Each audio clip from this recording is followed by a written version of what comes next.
د کهانۍ په آغاز کې مونږ میکس نومې یو سړی وینو کوم چې یو ریګستان کې ولاړ وي. میکس په یو زمانه کې پولیس افیسر و خو اوس په دنیا کې نیوکلیر جنگ شوی وي او د دې له وجې دنیا تباه شوې وي او په هوا کې زهرجن ګیس خور شوی وي او اوس په دنیا کې ډېر کم خلک ژوندي پاتې دي. دلته میکس ته د هغه د خاندان خیالونه راځي کوم چې ټول مړه شوي دي. دخوا میکس ګوري چې څه ګاډي د هغه اړخ ته را روان دي نو میکس هم خپل ګاډی سٹارټ کی او دغه ځای نه منډه کی. ملګرو نننۍ کهاني ډیره عجیبه او خوندوره ده. دا تر اخره لازمي وګورئ. خو د دې د شروع کېدو نه مخکې دا ویډیو در سره لازمي لایک کړئ او زموږ چینل هم سبسکرایب کړئ ځکه چې په دې ویډیو ګانو موږ ډیر زیات مهنت کوو. نو کله چې میکس دغه ځای نه وتښتي نو دغه نور کسان د میکس ګاډی را لاندې کی او دوی د سره خپل ګاډی ټکراو کی او دوی میکس لره په خپل قابو کې واخلي. دوی میکس خپل ځان سره خپل علاقې ته بوزي او دوی دغلته د میکس په ملا باندې مهر ولګوي چې په دې کې لیکل شوی وي او نیگیټیو یونیورسل ډونر یعنی د هر چا له وینه ورکولی شي. دوی غواړي چې د میکس نه خپل غلام جوړ کړي. نو کله چې دوی د غلامۍ مهر د میکس په ملا لګوي نو میکس دغه ځای نه باغ اختیار کړي. خو دغه عجیبه خلک میکس یو ځل بیا راونیسي.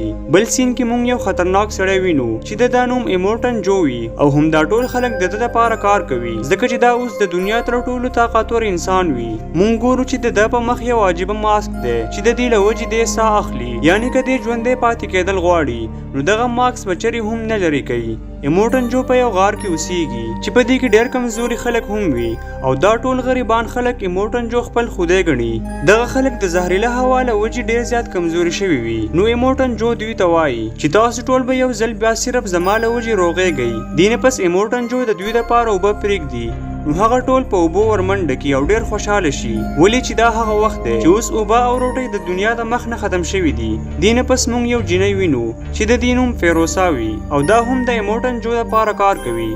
ایمورټن جو دا را لېږلي وي چې یو قحطجنې علاقې ته اوبه یوسي. په دې کې موږ وینو چې فیروسا ټینکر بل طرف ته تاو کی. په دې کې یو ګارډ فیروسا ته وایي چې لاره دې غلطه کړه خو فیروسا ورته وایي چې نه موږ سم روان یو. د فیروسا حکم هیڅوک هم نشي ماتولی ځکه چې دا په یو غټ پوسټ وي. دلته چې کله ایمورټن جو خبر شي چې فیروسا بل طرف ته روانه ده نو دی په شک کې شي او یو چیمبر طرف ته ورمنډه کی. په دې چیمبر کې د یو 3 جینکۍ قید کړي وي. کله چې دی چیمبر کولاو کی نو دې څه وویني چې دغه جینکۍ اوس دلته نه وي نو د ده شک خلاص شي او یقین یې راشي چې فیروسا بیا څه چلول کړی دی. دې نه پس ایمورټن جو خپل فوج ته اډر ورکړي چې ورپسې شي. د ایمورټن جو فوج چې کله حکم واوري نو ډېر خوشحاله شي ولې چې دوی د ایمورټن جو دپاره خپل ځان قربانول خوشقسمتي ګڼي. د دې فوج نوم وار بوایز وي. د نیوکلیر ریډیشن له وجې دې ټولو ته هره ورځ وینه پکار وي. نو دوی میکس هم د ځان سره روان کی ولې چې میکس به اوس دوی له په لاره وینه ورکوي. بل خوا مونږ ګورو چې فیروسا د بلې قبیلې علاقې ته رسېدلې وي خو دوی په فیروسا حمله وکړي او د فیروسا ټول ملګري ووژني. خو بل خوا مونږ ګورو چې د ایمورټن جو فوج وار بوایز دغلته راورسېږي. ملګرو دې نه پس څه وشي راځئ دا باقي کهاني زموږ د یو ملګري نه واورو. ویډیو لایک کول مه هېروئ او زموږ چینل در سره ضرور سبسکرایب کړئ. دلته موږ ګورو چې فیروسا د بلې قبیلې و علاقې ته ورسیږي خو هغوی پر دې باندې حمله وکړي. د دې ساتیان ټوله مړه سي خو د ایمورټل جو کوم فوج چې په دې پسې وي هغوی هلته راورسیږي او د هغه قبیلې ټوله خلک مړه کړي. دلته وار بوای نږدې وي چې فیروسا ونیسي خو هلته یو ریتیله طوفان راسي. فیروسا هغه طوفان ته دننه ورسي خو هغه یو کمزوره وار بوای د چا سره چې میکس هم تړلی وي هغه هم ورپسې ورسي. کله چې هغه د فیروسا د ګاډي سره نږدې وي نو هغه په خپل ګاډي کې پېټرول واچوي چې فیروسا او ځان دواړه مړه کړي او د ایمورټل جو لپاره ځان شهید کی. خو د دې تر مخې چې هغه اور ولګي میکس د هغه لاس ونیسي او د دې ګاډي د فیروسا ګاډي سره ټکراو سي. یو څه ټایم بعد میکس په هوش کې راسي او طوفان هم ختم سوی وي. میکس ژوندی وي خو هغه وار بوای بېهوشه سوی وي. میکس هغه ځان سره واخلي ولې چې هغه میکس سره تړلی دی. دلته میکس د فیروسا د ګاډۍ خواته راسي او پر هغې باندې اسله ونیسي. میکس ورته وایي چې زما زنځیر کاټ کا او کله چې یوه جنۍ د میکس زنځیر کاټوي نو فیروسا پر میکس باندې حمله وکړي. دلته دې دواړه جګړه شروع کړي. هلته هغه وار بوای هم په هوش کې راسي او هغه هم پر فیروسا باندې حمله وکړي. دې دواړه فیروسا ونیسي. وار بوای دلته ډېر خوشحاله سي او د میکس زنځیر هم کاټ کړي خو میکس هغه په سوک باندې ووهي او په ګاډۍ واخلي هلته نه روان سي. خدای چې یو څه مخ ته ولاړ سي ګاډۍ هلته بنده سي ولې چې ګاډۍ کې فیروسا کوټ لګولی وي او د هغې نه بغیر هېڅوک هم ګاډۍ نسي چلولی. دلته فیروسا د میکس خواته راسي نو میکس ورته وایي چې زه به تا بیایم خو دا جنکۍ نه بیایم ولې چې موټر جو په دوی پسې دی. دا د هغه شزي دي خو فیروزه ورته وایي چې هغه ډیر ظالم دی او د دا جنکو ژوند بچاون زما د ژوند مقصد دی. دوی ټول په ګاډي کې روان سي. دلته د یو غرو درمیان ته راسي. فیروزه ورته وایي چې دلته یو قبیله وسی. ما د هغې سره ډیل کړی وو چې زه به تاسو له اوبه راوړم او تاسو به ما د موټل جو نه بچاوئ. خو هغه قبیلې والا چې د موټل جو فوج وګوري نو فیروزه ته وایي چې تا خو ویل دا به ډېر لږ خلک وي، دا خو ډېر غټ فوج دی او موږ تا مدد نه کوو. نو فیروزه هغه ګاډي واخلي او هلته نه منډه کړي. هغه پر بایکس باندې په دې پسې سي او پر دې باندې ډزې کوي. هغه لاره هم بنده کړي د کمې چې موټل جو فوج روان دی.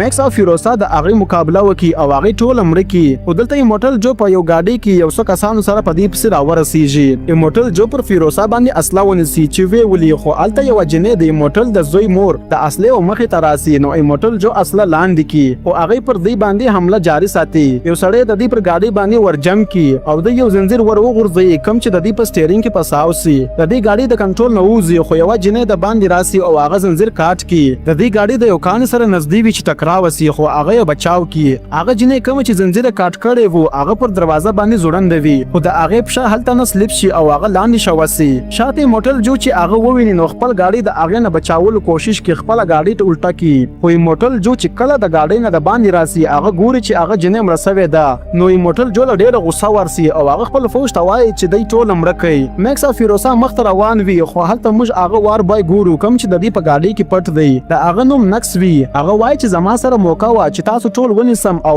موټل جو خوشحاله کم خو ما هغه موقع ته لاسه ورکړه. دلته موږ ګورو چې میکس او فیروزه روان دي او ماښام سوی دی. خو دوی ګوري چې موټل جو فوج اوس هم په دې پسې دی. نو میکس هلته بمان کښېږدي او کله چې فوج هلته راورسېږي نو هغه بمان پټاو سي او هغې هلته ودرېږي. دلته د دې ګاډۍ په یو دلدل کې پساو سي خو د فوج یوه ګاډۍ هلته را روانه وي. دوی ډېر کوشش وکړي چې خپله ګاډۍ هلته نه وباسي خو ناکامه سي. دلته نکس کم چې د دې دشمن و هغه اوس د دې مدد وکړي او دې ته ایډیا ورکړي چې په هغه درخت باندې رسۍ وتړو نو ګاډۍ به ووځي. دوی خپله ګاډۍ هلته نه وباسي او هغه ګاډۍ ډېره نږدې وي چې دوی ونیسي خو ناکامه سي. مخ ته تلو بعد میکس یو تیلو ډبه واخلي او هغې خوا ته ولاړ سي. هلته یو دماکه وسي. فیروزه دا خیال وي چې میکس مړ سو خو موږ ګورو چې میکس ژوندی راسي او د هغه سره د هغې اصلي هم ورسره وي. دوی مخ ته روان سي او پوره شپه سفر وکړي. سهار سي نو هلته فیروزه یو ټاور ګوري. فیروزه وایي چې په کوچنیوالي چیرې چې ما ژوند کوي هلته یو داسې ټاور و. فیروزه چې هلته راسي نو خپل نوم واخلي او د خپلې قبیلې نوم هم واخلي. دلته یو څه خلک راسي د چا سره چې بایکس وي. دا ټولې ښځې وي. فیروزه هلته د خپلې مور سره هم ملاو سي. نو میکس سره خلاص سي هغه د فیروزه خوا ته واپس راسي. هغه فیروزه ته وایي چې کومې خوا ته تاسو روان یاست هغې خوا ته صرف ریګستان دی. موږ باید د موټل جو هغه علاقه ونیسو چیرې چې اوبه سته. هغه آخري علاقه پاته ده چیرې چې ژوند ممکن دی. دی موټل جو کلي خوا ته روان سي. هلته موټل جو دی وویني نو په دې پسې سي. دلته د دې جنګ شروع سي. موټل جو د دې سه یوه جنۍ هم ونیسي خو فیروزه د هغه ګاډۍ ته ورسي او د هغه ماسک لرې کړي د کوم د وجې چې موټل جو مړ سي. خو فوج اوس هم په دې پسې وي. هلته نکس ګورو کوم چې یوه ګاډۍ چلوي په کوم کې چې پټرول وي. نو نکس هغه ګاډۍ د دې سره ټکراو کړي او دوی ټول مړه شي. بلې خوا ته موږ فیروزه ګورو کومه چې زخمي ده. میکس هغې ته خپله وینه ورکړي. بل سیم کې دوی هغه علاقې ته راورسېږي خو هلته کوم فوج چې وي هغه پر دې باندې اسله ونیسي. دې موټل جو هغه مړ جسم هغې ته ورښکاره کړي نو ټول خلک خوشحاله سي او اوس فیروزه د دې نوې لیډره ده. نو دوستانو که چېرې ستاسو دا کهاني خوښه شوې وي نو دا ویډیو لازمي لایک کړئ او د نورو داسې خوندور ویډیوګانو لپاره زموږ چینل ضرور سبسکرایب کړئ. د ویډیو کتلو ډېره مننه.